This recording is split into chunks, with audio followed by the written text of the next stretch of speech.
Hello, everyone. Welcome to episode 22 of Brawling Pit, where we talk everything about Brawl, a standard legal commander format. I am one of your hosts, Johnathan Tang. Joining me in the line is Jacob. Why, hello there. I'm pretty sure you have used that meme before. You know, there's only so many ways that I can say hi. I was trying to think of something witty, and I'm like, I just can't. Whatever, I give up. We'll just So reuse something. Yeah, I you don't know. referred back to the direct style. Oh Why, yeah, hello I mean, there. it's a good style. Well, yeah. For him, I don't think you quite pulled okay. off the "I'm really tired and I don't want to talk to you" spirit. Okay, let me try again. Why, hello there. And I just kind of rolled out of bed, and I'm gonna talk like this for the remainder of the casting. So I hope you don't mind. That sounds pretty good. All right. All right. So, what are we going to talk about today? Well, I believe that I this think you should is, stop talking like that. Oh, okay. Well, I mean, you said it sounded like it was acceptable to keep going, so I'm like, okay, well, I guess I'm really gonna do this. I probably would get tired of it after another few minutes, but sure. I think it's that time of the month again. Wait, what? I believe it's that time of the month again. You know? What is that time of the month? Well, you see, boys are different from girls, and that. No, wait, no, wrong time of the month. I think it's Peel from Reality. Peel from Reality, isn't that like our news segment? It is. It's our new like when we are talking about news. Well. Yeah, I mean, new, like with air quotes around new, because this is the second month now that we're doing it. But well, yeah, no, I mean, I guess it's still pretty. I meant like news segment where we News, talk about like news, magic, yes. magic Right. related like things that actually happened to the magic community or our format in past month. Okay, all right, yeah, it is that time of the month again. Oh, okay, that makes a lot more sense. Yes, no, I was not. I was absolutely not referring to anything else. Okay, cool. Well, so let's talk about Magic news. The first topic: Brawl Championship at GP Richmond. I am super hyped for this. You're super hyped. I'm super hyped too. Did you see the playmat? Did you see the Adelies playmat? That's who it is. I didn't know who it was. I'm just like, oh, this playmat looks pretty good, but I had no idea who it was. She's the blue red commander for the Wizards Tribal. It's actually really good. Honestly, like the color palette, I can see like the headband is blue and red. Like she's got blue in one hand and red in the other. Like the fire and ice meme with like the wannabe poets, they always use fire and ice because they're opposite, like polar. Yeah, but I think honestly, she looks like it would be a good Jeskai commander because like the whole color palette is red, white, and blue. Like even her cloak is kind of like white, you know. Like, but she's so like great. Honestly, like blue red is amazing. Yeah. But you know, this same color palette can be used in a Jeskai kind of thing too. Kind of a shame that she has no white in her color identity. But oh well. It's huge that Wizards is supporting this event. I believe that this is like an experiment where they want to see how popular at a premier event like GP, that like how many people will actually want to go and play a Brawl side event. And this is like a main event-esque side event. You know, it's kind of like the we don't call it the main event, but it's one of the premier events, one of the premier competitive events. They're giving it that kind of treatment, where it's going to be almost on par, if not exactly on par, with competitive treatment. Just as like the big legacy side events, or like Super Sunday Standard or whatever. Yeah, like Super Sunday, right? Or as you would call it, the Few Bad Sunday. Winning one of those, though, I had a friend that won a Super Sunday. Was he happy? Yeah, he got to tour around Wizard's office. Is he because he didn't play the main event? No, he scrubbed out of day one. Oh, so it is Few Bad Sunday. It is, but he won the Sunday, so it all worked out. Consolation prize. There you go. Yeah. It's not all about winning. It's about having fun too. Yeah. One thing I want to say on this art, I was looking at it more. I think it would have been cooler. I don't know, maybe not. They maybe should have like had one eye orange, like the iris color, like one eye orange, red or whatever, and one eye blue. But they just made both eyes blue. Yeah. I don't know. Whatever. Yeah. I'm not the art director. I can't So what they're essentially doing, right? Yeah, they're have testing the water and see how many people are actually interested. But this is actually huge Yep. support. Um, what they're actually doing is they're rallying all the Brawl lovers in that GP, exactly in GP Richmond. That's in Virginia, by the way. If you are around that area, Go. when all the East Coast city are close to each other, it's really hard for you to be far away from it when you Are you live in the going to East this Coast. Grand Prix? Um, I'm sorry, I didn't I interrupt would you. have, but my friend recently moved away from Virginia, so I won't have a free lodging anymore. So I'm questioning that decision. It's still possible. It happens in the August 30th weekend, August 30th through September 2nd. So if you are interested in not just this event or any other events at the GP Richmond, you should go check it out. But Brawl will definitely be one of the featured formats in this GP for the very first time, which is amazing. And guess what? The playmat that we have been talking about, you will get it as long as you have signed up for the event. So it's quote unquote essentially free. If you don't consider paying for the event, paying for the playmat, you can think of it either way, right? It's either the event is free or the playmat is free. Or it can be, they're like half price. Whatever. You get what I'm saying. The price support is also crazy though. Here's what it They is. usually are at Grand Prix. They usually are. Yeah, they usually are, but this is 5 rounds in pots of 4. So it's multiplayer brawl format where you start at 30 live, not 25. And the winner of the winner of each pot in each of the 5 rounds will pick up 60 prize wall tickets. 60 ticks in one round. That's a lot. Hey, That's you like, remember the Grand Prix that we went to recently? I mean, could be actually wait, everything's Channel Fireball now. Honestly, like prize wall ticks are cool, but like I thought kind of some of the rewards were like a little lacking, but I don't know. It's just my 2 cents. yeah, they have a lot of their prizes are, if you don't like stay there for the whole time, it's really hard for you to get like the foil sheets, like Yeah. the really really good singles. Yeah. But you still get packs. I mean, if you only play that There was still event, fun. if you only Yeah, play that event, fine event. Yeah, fine prizes. Yeah. Like I don't know. It's just maybe I had like higher expectations. I Well, don't yeah, know. but if you what I'm saying is, if you only play that event and you only win once, 60 prize tickets is 6 packs. 6 standard packs, by the way. Standard packs. Unfortunately, yeah, you can't be like, oh, I want 6 one match. Not that good. Sorry. Right, well, it's a standard legal format, anyways. So Yeah. it kind of makes sense. And Right. that's actually not all, because at the end of the 5 rounds, there's they will cut to top 4. So the top 4 players will play for a total of 2,800 prize tickets. And you better believe that, well, in addition to just the whole format being pretty cutthroat, like the top 4 especially, like so in these events, like nobody's your friend, okay? So like play your best decks. Right. Play all the degenerate things that we said you may not want to do in your local playgroup. Do all the things that we advised against. Right. You can still use politics. Politics is still your friend. Oh yeah.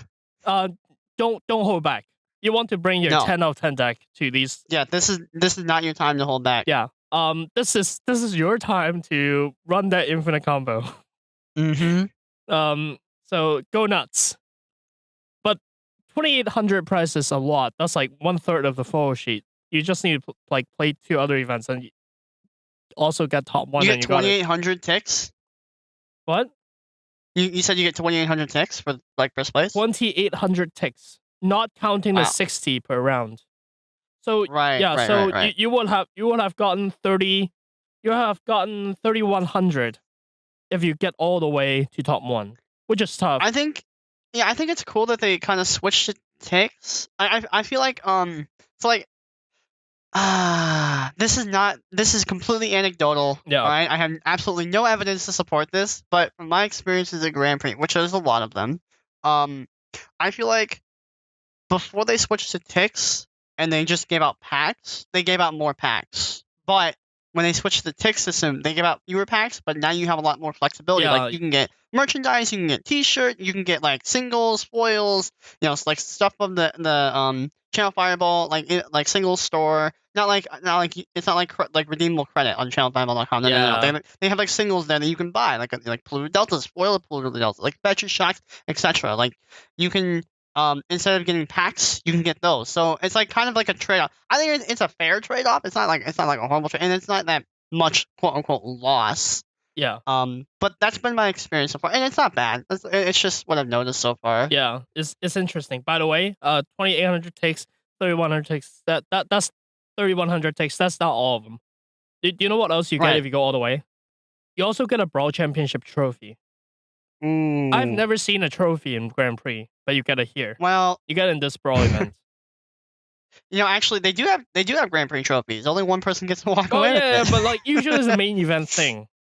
Oh yeah, no. Yeah, there's never been a trophy for like a side event. No. Even the Super Sunday, there's no trophy for that. You just like. That's why it's Sunday. There actually is a trophy, but it's not. It's at Wizards headquarters, and you have to go. Yeah, you get the you have idea. to go and like take a picture of it, and you leave. Yeah.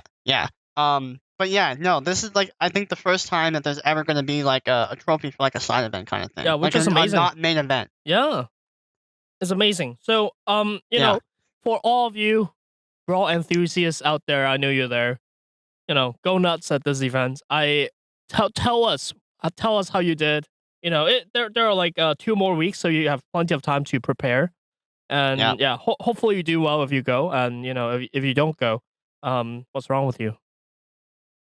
Have we done like a competitive kind of like prep thing for Brawl yet? I don't remember. No, we haven't. Maybe we we should do that. We should do that sometime. Yeah. We should probably do that like. What week is this? Is there time between? Yeah, we should do that like next week. Yeah, let's do it next week. So because this is the first big Brawl thing. We gotta do it next week. Let's talk about next week we'll go full Spike mode, guys. So, but if you're not a Spike, you can listen to us. Yeah, there will be things that you can hopefully you can take away from. Right. Yep. So overall, really excited to see the progression of Brawl, and it's amazing. I hope this does well, Yeah, if this does well, that means they will keep doing it. More trophies, more Brawl playmats, and good for everyone it's who on loves the East format. Coast, so that's a good thing. Yeah.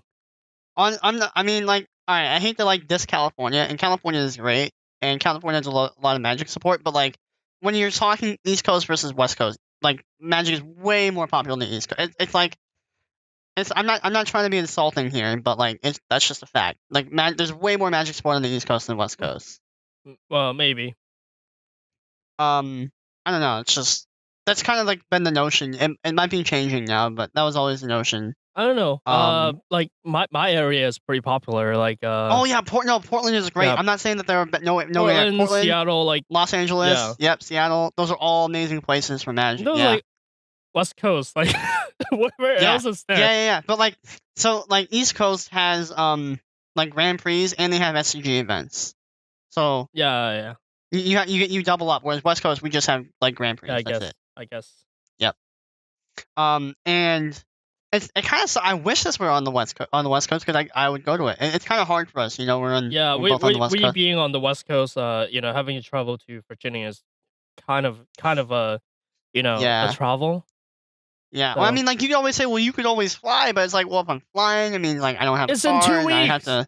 Yeah, it's in 2 weeks. Well, it's also in 2 weeks, but like we could have planned. Yeah. But like, even so, it's like, oh, you could have flown, but it's like, yeah, but if you're flying, it means you like don't have a car, which means you have to rent one, and then you have to like, well, I mean, on top of already having to find lodging, etc. It's like, if you have to fly versus if you could like drive somewhere, it's always like an extra chore. So. Yeah, definitely, it can be a challenge. So, but let us know how it goes. Really excited to see how this Grand Prix unfolds. Yeah. So, moving along to the next topic. Have you heard of the Spellslinger starter kit? I think so, but tell me about it anyways. So, this is something that they announced earlier this week. They're talking about, hey, we are going to release a learn-to-play product aimed at helping new players to learn to play quickly. Oh yeah, no, you're right. I have heard about it, but like, let's explain what it is anyways. If you ever played any like digital card games, such as Hearthstone or Shadowverse, etc., they have tutorials with specific mechanics intended to help new players. And you always draw the same cards when you play the Jaina. Right. When you play the Jaina tutorial, you're always drawing that fireball on your very last turn where you can get lethal. Yep. And you can't pass turn until you shoot the fireball at Hogger. Was it Hogger?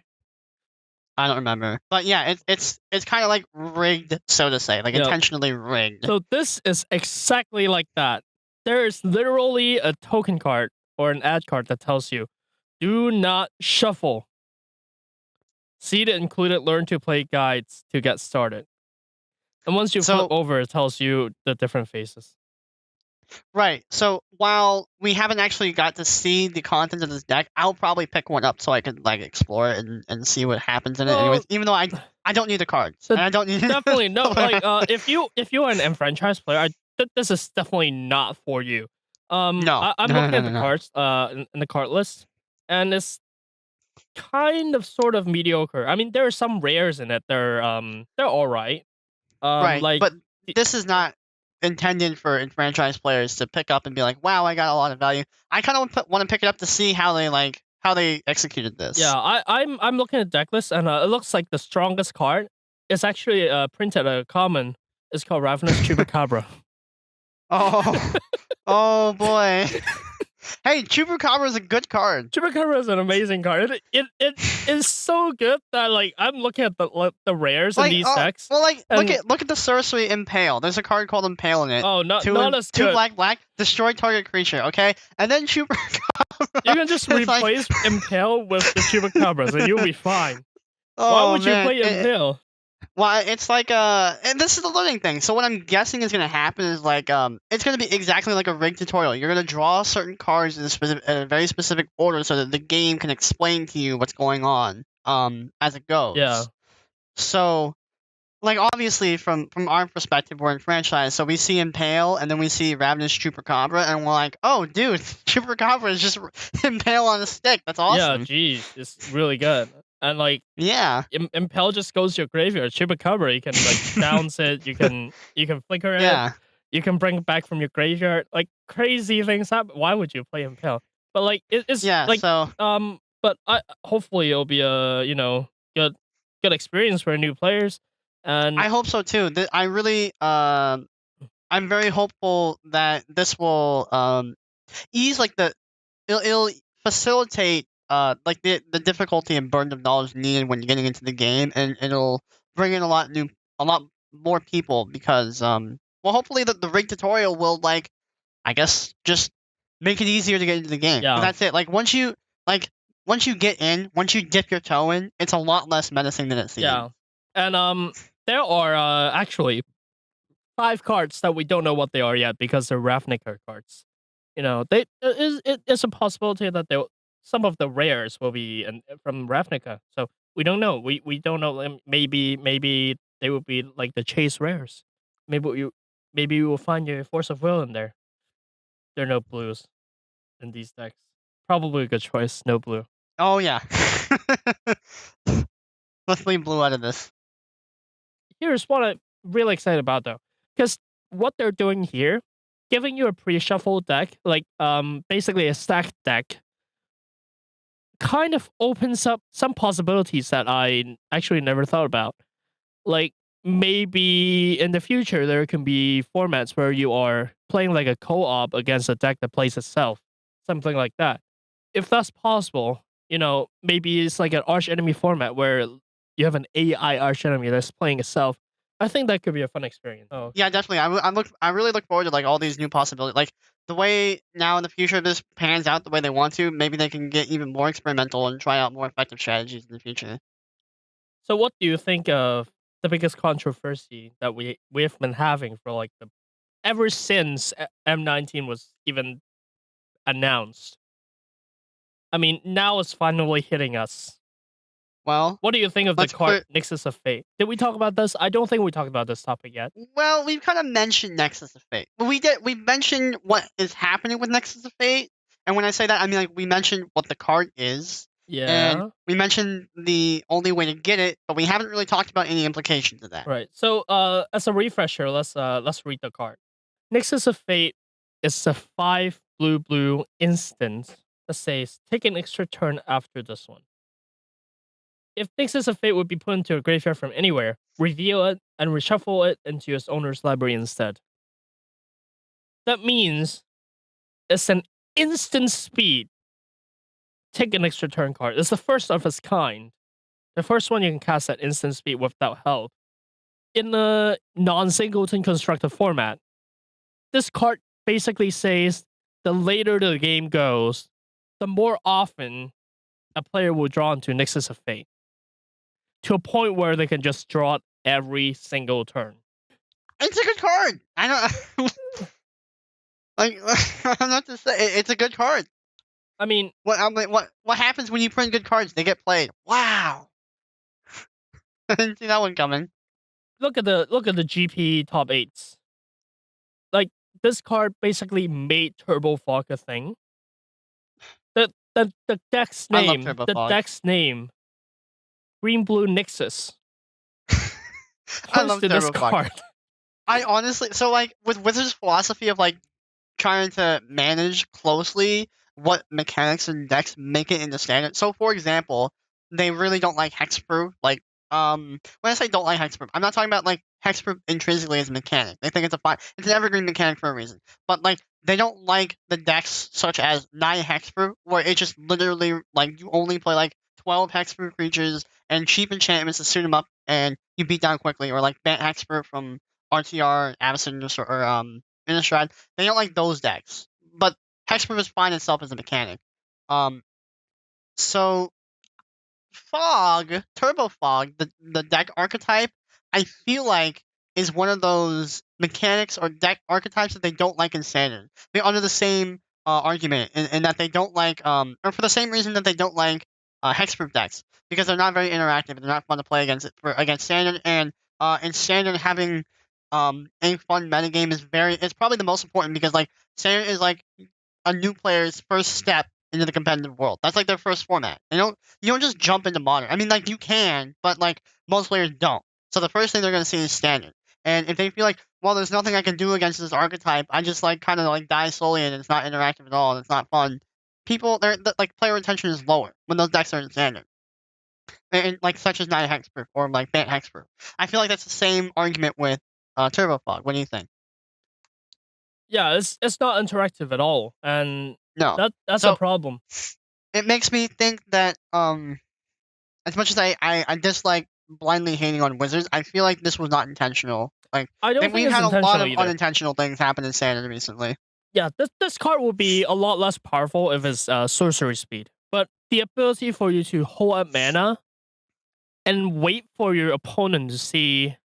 Like, wait till their turn is over, right? If they don't do anything, you can take your extra turn now. Like, they will finish their turn before you take your 2 turns. And you'll have open mana for both turns.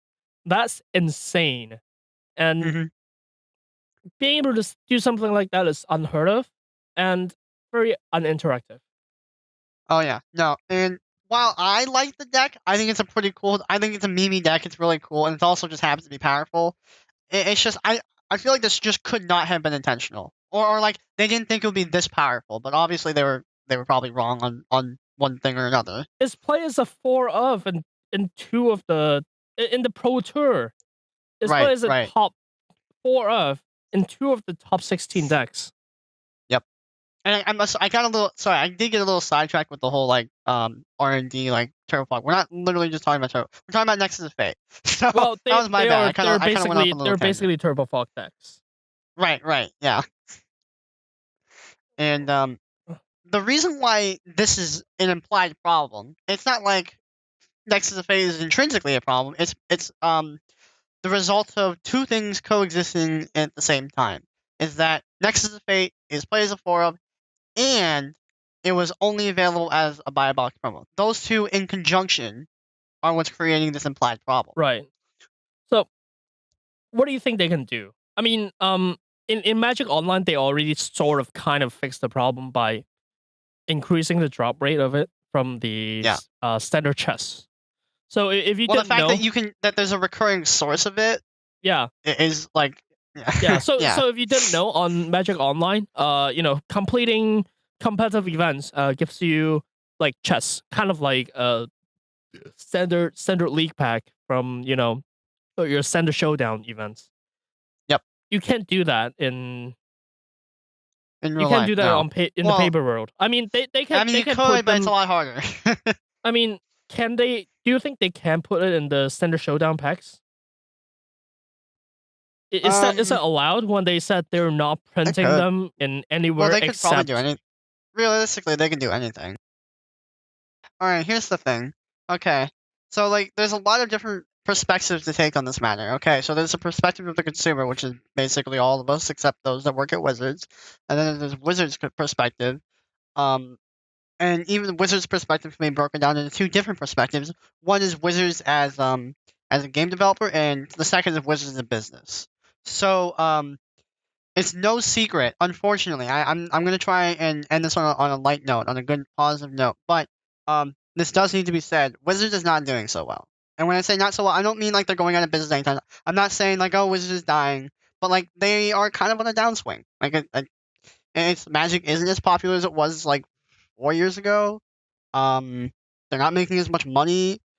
I'm not trying to be like the doomsayer. I'm not saying Magic dying. I don't think it's like dying where it's going to be a dead game with next year. That's not what I'm saying. I'm not here to be the doomsayer, but like that's just a fact. It's what's happening. So from a business perspective, tagging on this powerful card that's going to see a ton of standard play onto a buy box promo only is a surefire way to raise revenue. So Sure, I mean um that's fine. And from and survey results, they actually did see an huge increase in box buying right, and right, right. pre-ordering. Right. And so, from a business perspective, this was not a mistake. Like like this had completely the intended effect. But so I'm iffy about calling it a mistake. However, like I just said, there are a ton of different perspectives of the matter. So like from the perspective of us, from the viewpoint of us consumers and competitive players, this does kind of suck. Like we have this really powerful card that's high in demand and there's low supply. And the only way to get it is to buy a box. To be fair, Mark Rosewater did come out and clarify that there are more Nexus of Fate printed than any other rares. There are more Nexus of Fate out there Yeah. than hmm any other rares from M19. Yep. But that doesn't help because No. we can't get them from packs. hmm We have to either go through the secondary market or we have to buy a box. Well, yeah. Here's the weird thing. I'm not gonna call any specific source because I don't know any specific source that may or may not do this. But with buy box promos, um, even though Mark Rosewater said, even if there were like a million copies of this card, that doesn't mean they're in circulation. It just means they exist somewhere.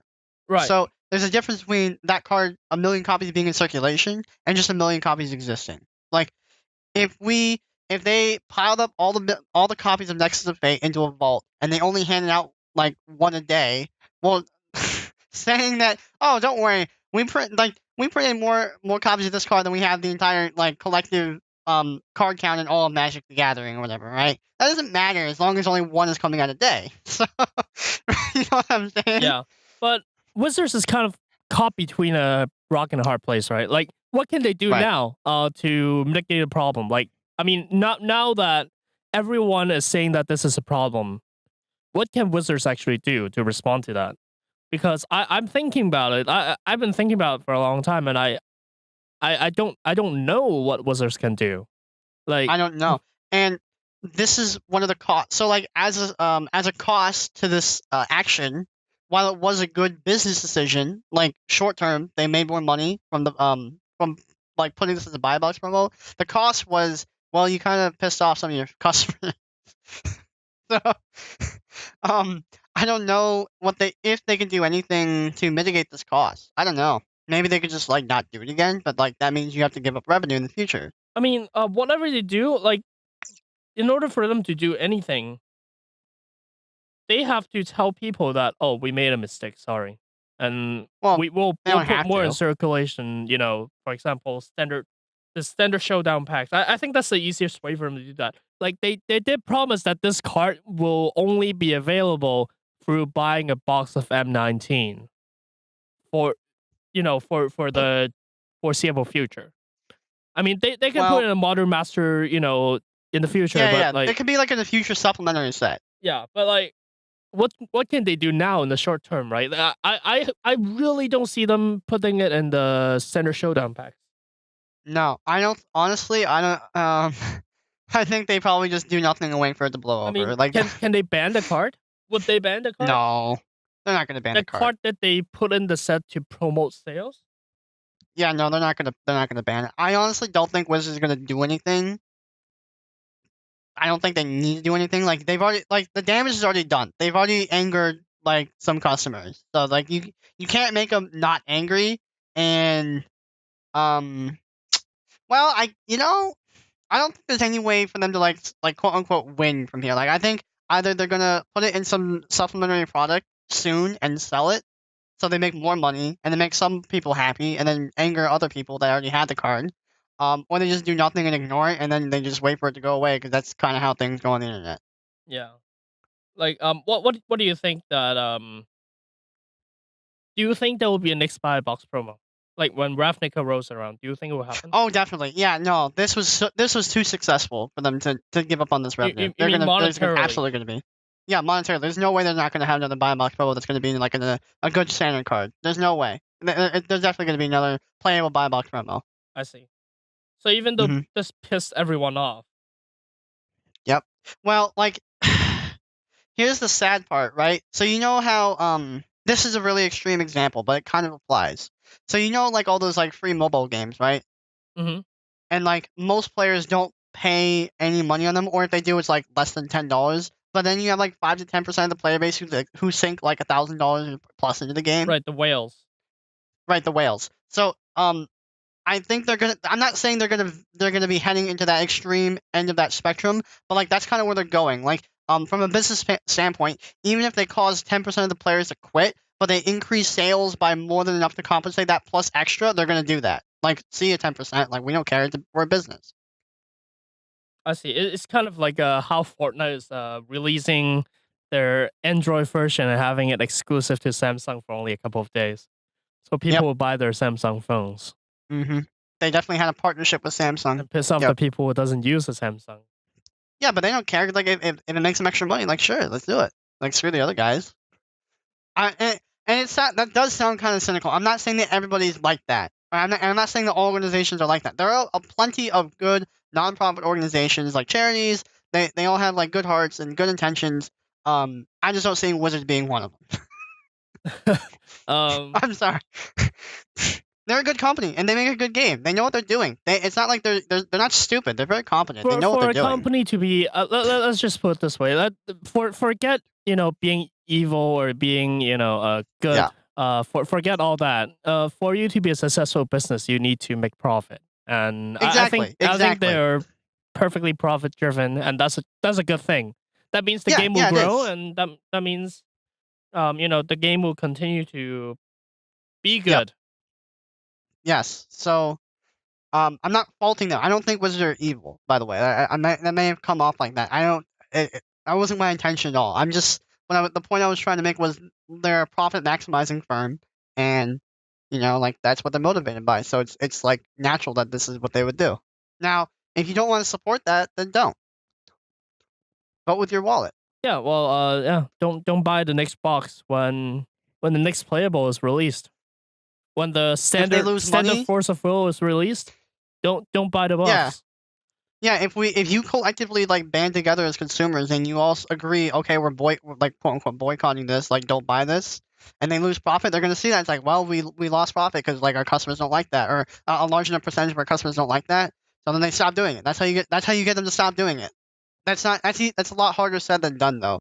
So as you know, as an econ major, the dominant strategy for people if they have the choice, participate in the boycott or don't participate in the boycott, the dominant strategy is not participate in the boycott, because if they buy the box, then they have the playable promo, which they can sell and increase profit for themselves. Yeah. So this is going to be a really, really, really hard thing to pull off. But if it's pulled off, they will stop doing it. Yeah. You can have whatever debate you want, but as long as you're paying for that box, you're contributing to the problem where they're saying, "Oh, we're selling boxes because we have this card. We should make more of those." Oh yeah. And absolutely. You are on the money right there. Also, please don't lump this to the reserve list argument. I don't even want to go into it, but a lot of people have been comparing this to the reserve list. They're not the same thing. No. And they're legally not the same thing, and they're just in general. They shouldn't be lumped together. What do you think of people threatening lawsuits if they abolish the reserve list? I say there's no ground. Go ahead, file the lawsuit. You have no ground to stand on. I mean, I'm not a lawyer, so I'm not gonna say anything. But fair enough. Yeah, let's just leave it. Yeah, I guess I'm not a lawyer either, so I could be completely wrong. But let's talk about something that's less controversial. Right. If you remember from the last Pew from Reality, we talked about how Therese Nielsen is putting up the original arts for the SDCC Planeswalkers. Turns out Liliana settled at $22,000.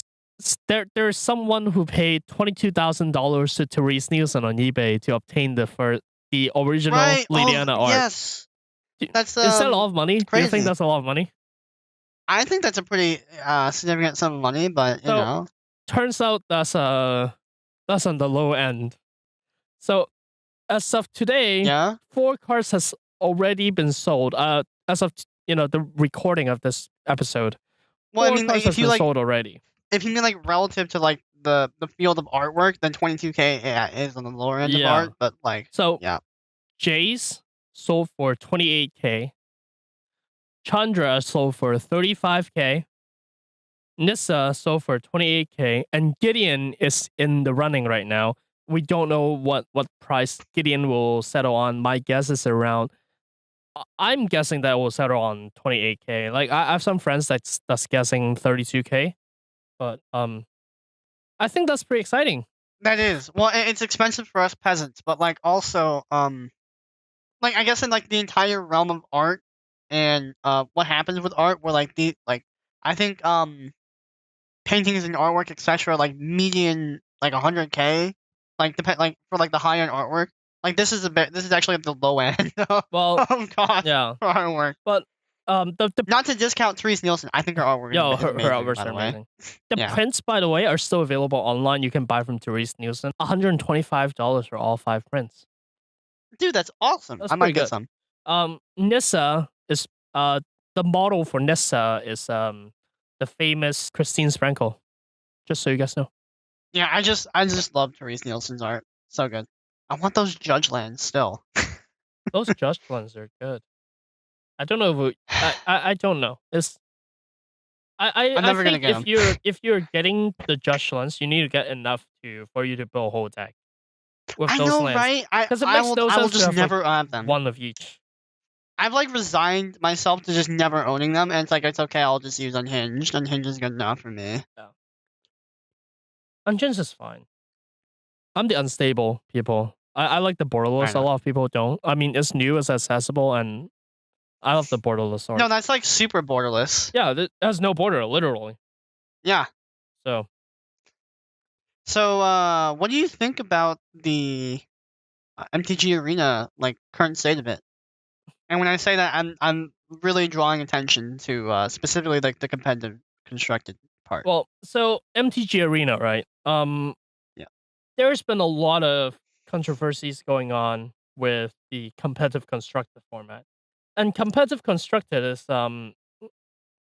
is kind of different from constructed in the sense that it's calling out that, hey, this is a spiky format, and if you bring in your deck to play in this format, you better be prepared that you will be facing the top tier decks. And the entry fee kind of reflects that. It costs 1,000 gold or 190 gems to get in.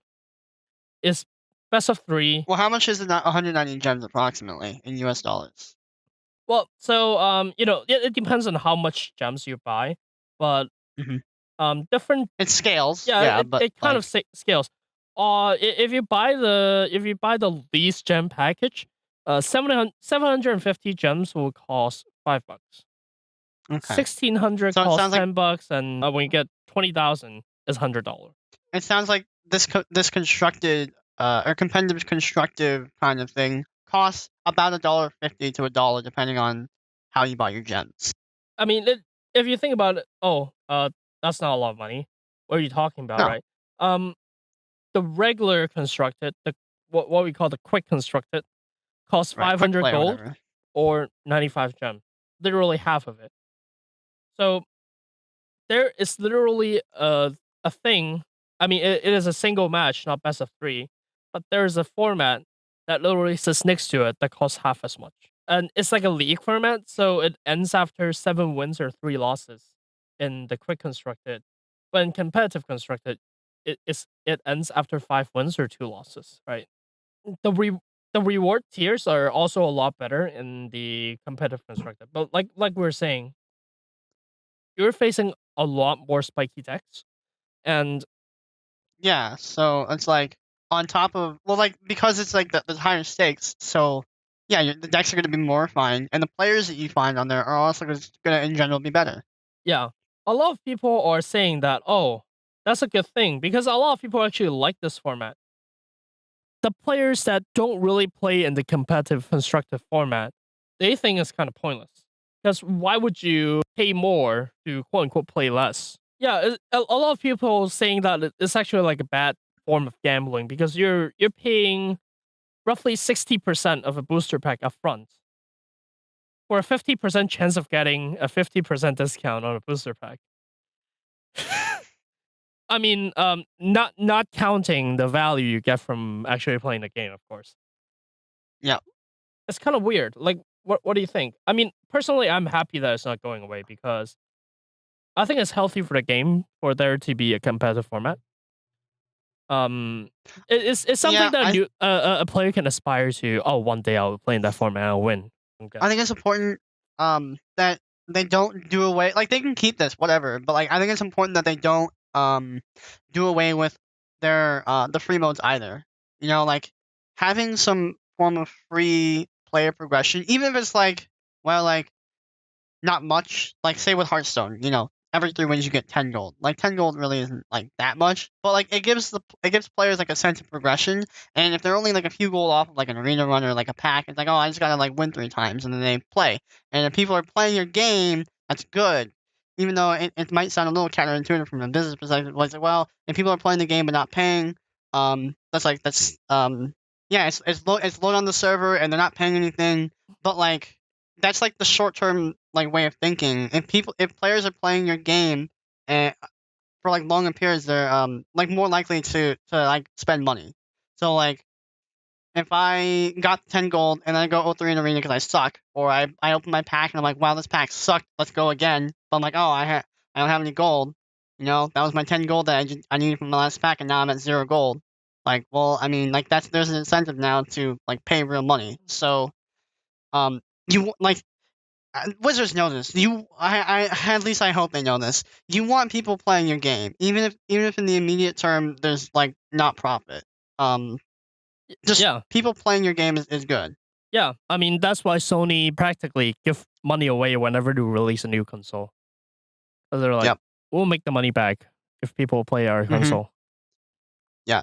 So as long as they don't do away with that remote, like if they went away with or did away with it, and like you can only play if you pay money, such as and to progress as well. So, like on MitGo, there are the free queues, but you cannot earn any rewards from them. Versus, like basically every other digital card game out there right now, there's a free mode, and some have paid modes. But even in the free mode, you can still progress. You can still progress your card collection. You can still progress your in-game currency. It's very, very slow. I'm not saying it needs to be like ultra like lightning fast. Like Wizards never make any money. But like there's still progression, and that sense of progression is very important. Absolutely. So as long as they don't do away with that, like they can keep whatever competitive modes that they want.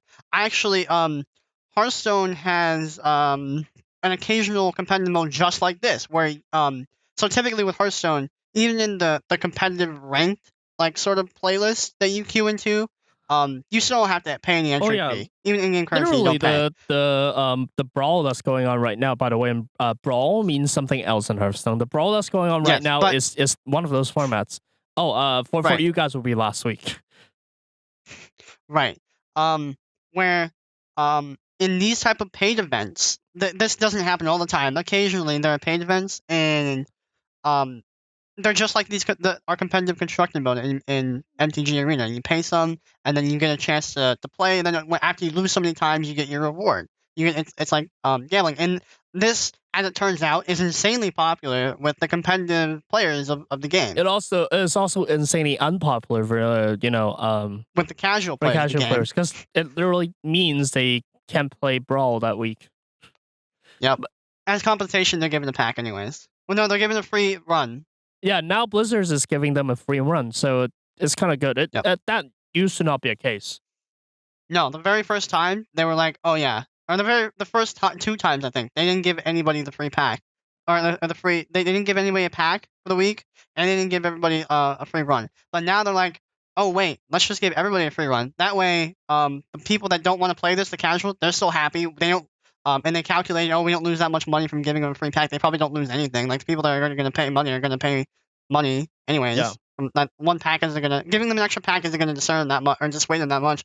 And then like the competitive spikes that are gonna play, they're still gonna play and spend all their gold and then pay money to enter back in. And like there's this freemium model is insanely successful where like you give it's literally like the sampling meme. Like if you give people just a little taste of it, it's like they'll pay more. So hopefully they know that. Cross our fingers. This is Wizards' first step into the competitive CCG market. TCG-CCG market.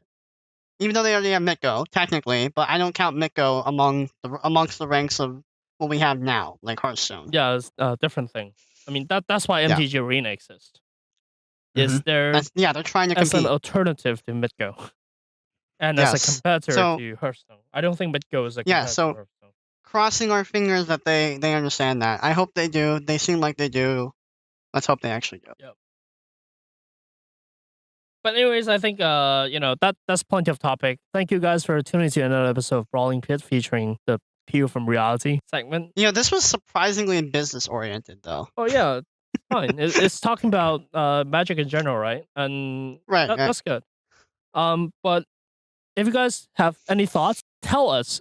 You can reach out to our social media at Brawling Pit on Facebook, YouTube, and Twitter. You can find our subreddit at r/Brawling Pit. Or you can email us at brawlingpitmtg@gmail.com, or come to our official website at brawlingpit.com. Tell us what are you gonna do for GP Richmond? Are you going to get the playmat, or are you going to bring a super spiky deck and play with? Let us know, and for all the other topics too, like what do you think? Just let us know. We're really interested. I'm gonna play to win. He's gonna play to win because he's a spike. But I'm also gonna bring like the jankiest combo and try to win. Oh my gosh. And then I'm not gonna win, I'm gonna cry and I'm gonna be sad. Wow. Yep, but as always, thanks for listening, and talk to you next week.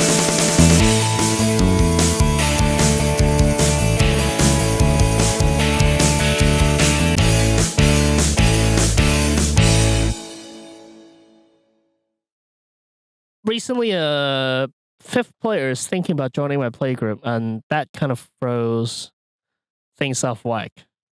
Because when you have 4 players, a lot easier, right? You can either do like a standard game of 4-player pod, where it's free for all, or you can do it like a 2-on-2. It's easy. Adding that 5th person, if it's free for all, it kind of drags the game on a lot longer, or the teams don't really divide evenly anymore. What if you did like Arc Enemy kind of thing? Well, that would be like 4-on-1, and that's kind of crazy, right? But I but don't you give the one like some crazy buffs or whatever? Yeah, but it's probably not good enough for that one to hold up against 4 people. It's Okay, designed fair for enough. 3 Yeah, that's people, fair. right? But Yeah, I okay. did look into some alternative format, and this one is pretty interesting. So just want to talk about it a little bit. It's interesting. It's called All right. What Secret is it? Partners. So basically, Ooh. there are 5 people, and before the game starts, and after everyone picked their decks, you put out 5 cards. So like Mm-hmm. a mountain, a forest, and then a lightning bolt, a giant grove, and like a dark ritual, right? So Okay. so 2 lands and 3 non-lands. 2 of those Sure. non-lands correspond with the lands. So Mm-hmm. everyone picks one of those cards randomly, and in the beginning of the game, if you are the land card, you flip it over. All right, and if you're like the mountain, you don't know who is your ally, but you know the forest is your enemy. Yep. Now, if you are forest, is the same thing. Now, if you're lightning bolt, You know that the right, mountain is your and you ally, know the but forest, the mountain doesn't know that you're his right, ally. but you also know the forest is your enemy. So it Right. kind of like tests your politicking skills, and like Mm-hmm. if the lightning bolt kind of like helps the mountain a lot, and kind of hurts the forest guy, well, it's kind of signaling that the mountain guy now thinks, oh, he's my friend, right? That's the funny thing is the dark ritual guy can do the same thing. Mm-hmm. So the challenging thing in this game is, especially for the dark ritual guy, is can the dark ritual guy outpolitic? Wait, but I want to interject here. I want to deliberately interrupt you here. So there's a rule that says if you have a non-land, you can't reveal it. Right? Like Yeah. If you can claim that you can claim to be whatever you want, but you can't like reveal your card to like prove it. you cannot reveal the card. But you can claim to be whatever you want, I don't right? think that's part of the written rules. I don't know. Okay. I think That's interesting though. that kind of defeats the purpose of the game if you are allowed to tell people, hey, I'm your ally. But that's the whole thing of like not knowing, because like what if it's the dark ritual guy that's claiming to be the mountain, Right. you know? Right. I mean, But yeah, as long as you don't reveal the but that's card, it's just like like that's just lying. right, right, yeah. But that's okay, isn't that the point? Like, Well, it's not if really you're a the dark point. ritual, that's the Yeah, point. I don't No, know. oh, okay, okay, I think the point of the game is it's testing your skill in politicking. Is really interesting. fair enough, fair enough. Okay. Have you ever played a game called Talent Salem? No, Oh, even though it my sounds my really similar to state's that. capital is called Salem, and it's a town. We should play after this, or soon. Or it sounds like an interesting approach to like fix the problem. So let me know how it goes. That's all I said. Yeah, absolutely.